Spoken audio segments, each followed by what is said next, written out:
你要我去发表声明说向心不是间谍投资可以，但是你要给我一笔钱。王立祥竟然说没有办法，民进党给我一大笔钱啊，我非咬一个人出来不可啊。或者一个邱毅人啊，派人跟他谈啊，所以要他怎么讲啊，所以他才会去诬陷向心的。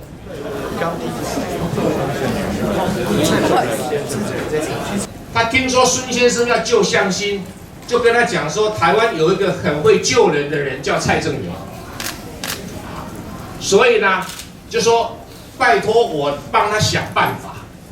我说你们自己都熟啊，这个办法很简单啊，你就叫王立强去发表一个声明说向心不是他的间谍投资，不就解决了吗？他弄错人了，那其他的不用管，那这样就好啦。然后因此孙先生就跟王立强开始展开很多的谈判，很多的商量。那里面商量过程我所知不多，我只知道大约知道说王立强说你要我去发表声明说向心不是间谍投资可以，但是你要给我一笔钱。然后王立强又跟孙天群就骂他说：“你干嘛？你要搞你政治庇护就算了，你为什么要把向心扯进来？”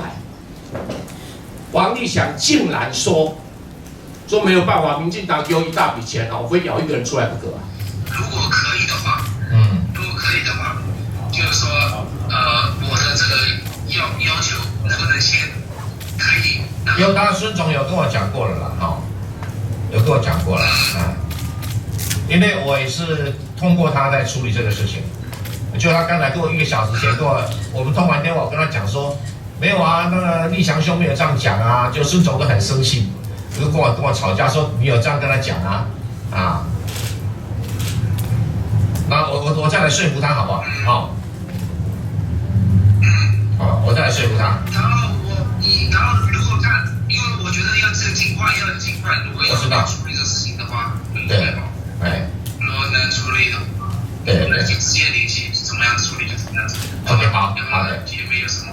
对了，好 ，OK， 好的好。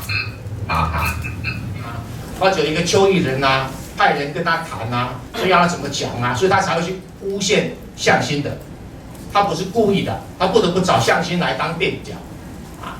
他讲的是这一段事情，我说没有听说啊，我说我问过调查局啊，问过国安局也好，就没有你听过这一段啊，所以我觉得可能这个王立祥讲的不一定可靠哦。